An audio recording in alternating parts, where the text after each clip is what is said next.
Hello guys, welcome to my channel Hardest Math. It's me Binesh Kumar Mandal, and today also I came with one of the very easy questions. As you can see here, the question says in these triangles we have a rectangle here. This is a rectangle.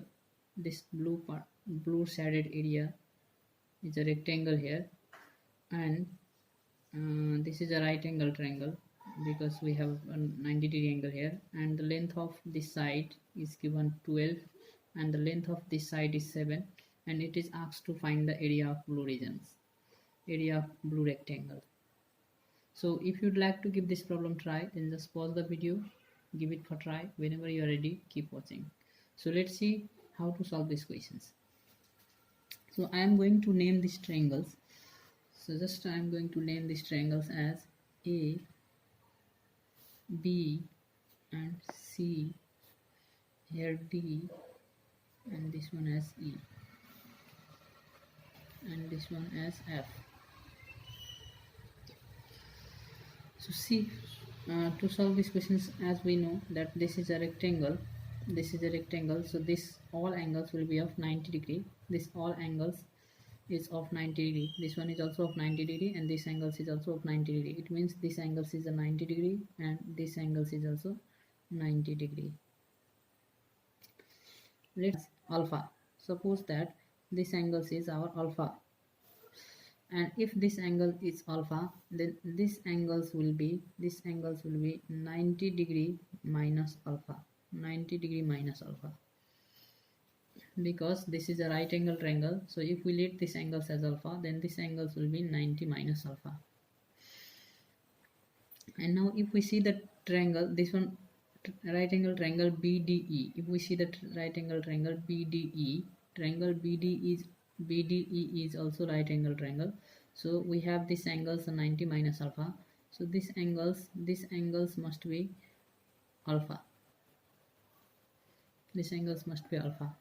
And now if we see the right angle triangle EFC, this is also right angle triangle, so we do have its one angle alpha. So other angle we will have here, these angles will be 90 degree minus alpha, these angles will be 90 degree minus alpha. Into we are going to let the length of these sides as x and length of these sides as y.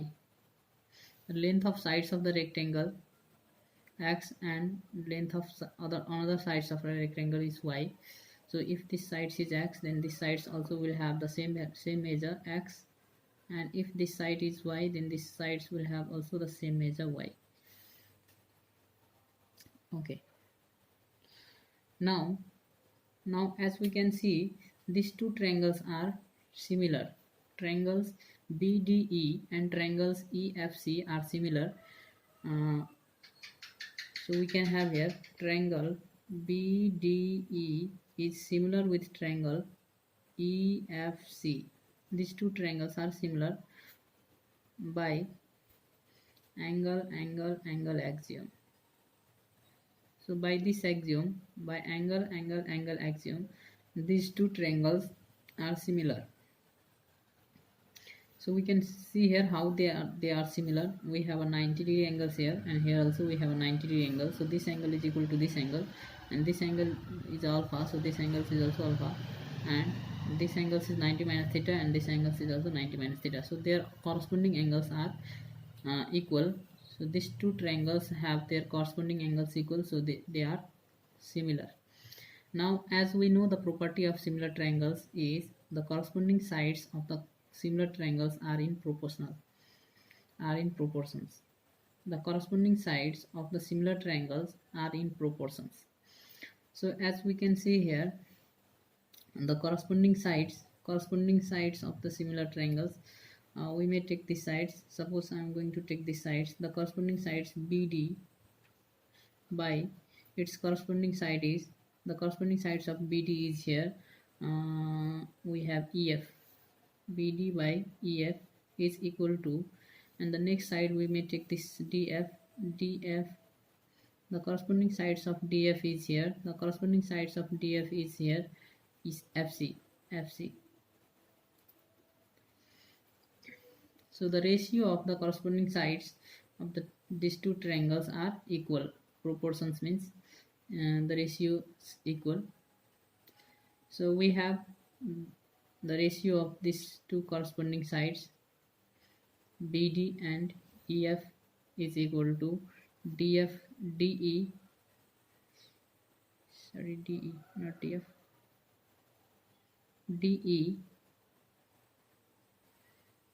DE by FC.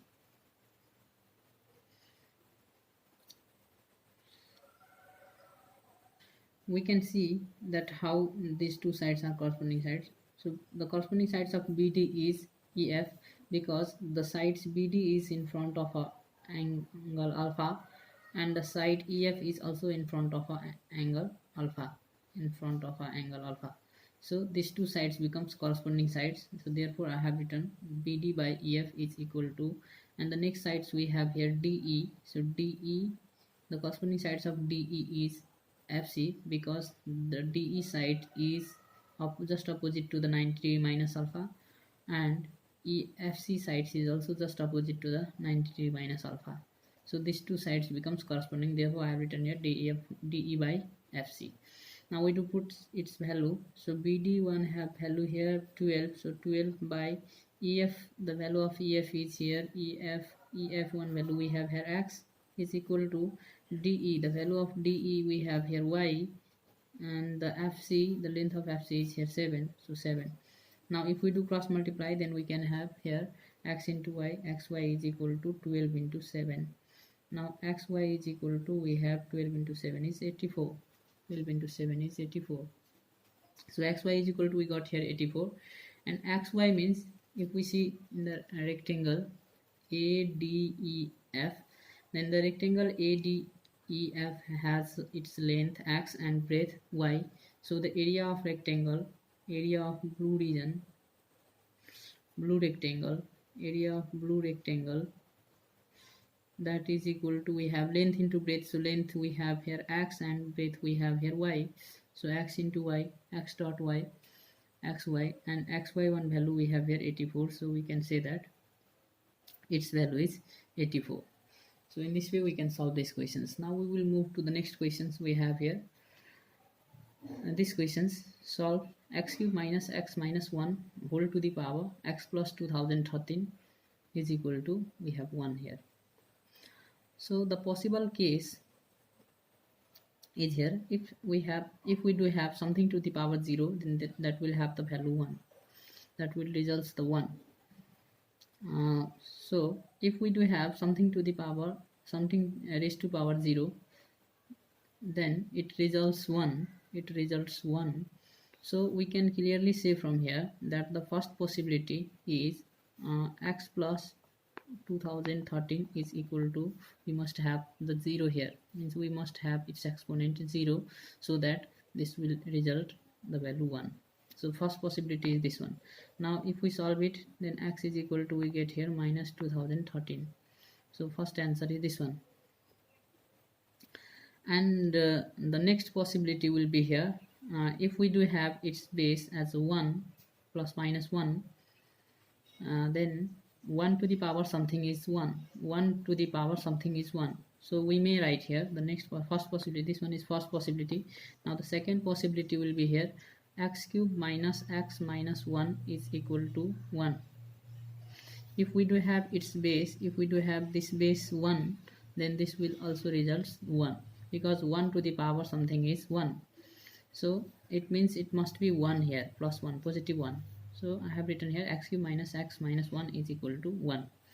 Now if we solve it, then x cube minus x is equal to, now if we bring this minus 1 to that side, then this will be positive 1, also 1 plus 1 will be 2 here.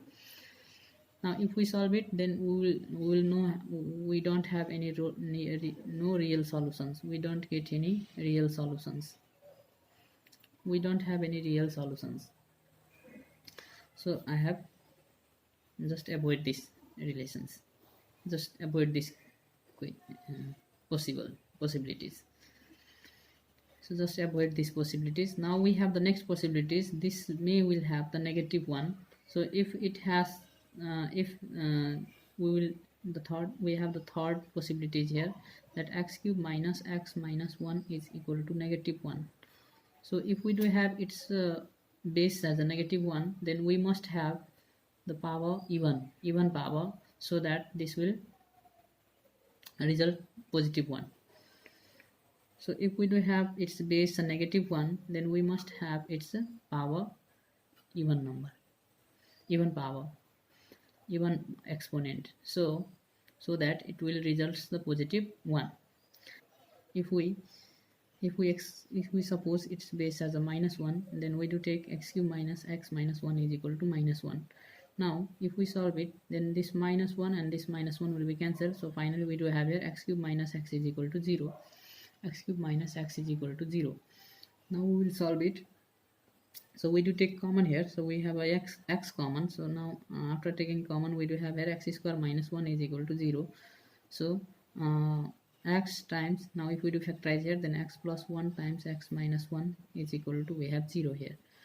So we have three equations here, that x is equal to, first is 0, and others we have x plus 1 is equal to 0, or x is equal to, we have 1 minus 1, and the next we have here x minus 1 is equal to 0, or x is equal to 1. So we have three possibilities here. One is x is equal to 0, and other is x is equal to -1, and other is x is equal to 1. If we do take x commons from here, then we do have here x square minus 1 is equal to 0. Now if we do factorize this one, then x remains same here, and x square minus 1 will have its factor x plus 1 times x minus 1 is equal to, we have 0. So either we have x is equal to 0, or we have x plus 1 is equal to 0, or x is equal to -1, or we have the next equations here, x minus 1 is equal to 0, or x is equal to 1. So we have three possibilities here. One is x is equal to 0, and others we may have the value x is equal to -1, and others we have x is equal to 1. So now we will check, and now we will put its value in the original equations. The original equations is here x cube minus x minus 1. Now if we substitute its value as a 0,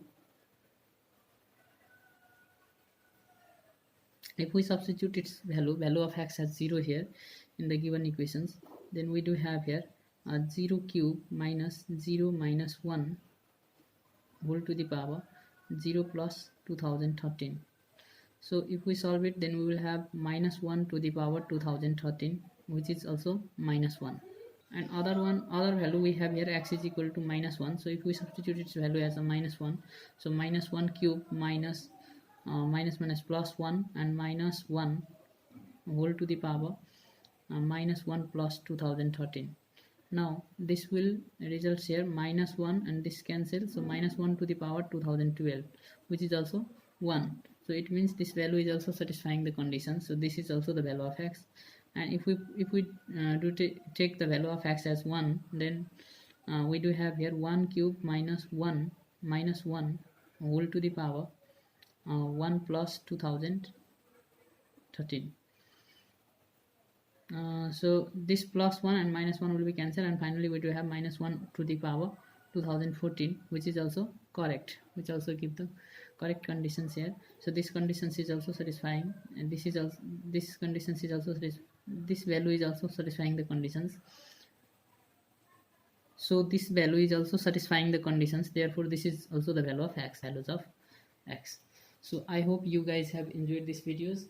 So if you like the videos, then please like it, comment down below, and at last subscribe to our channel and be part of our families. Thank you guys, thank you for your love and support.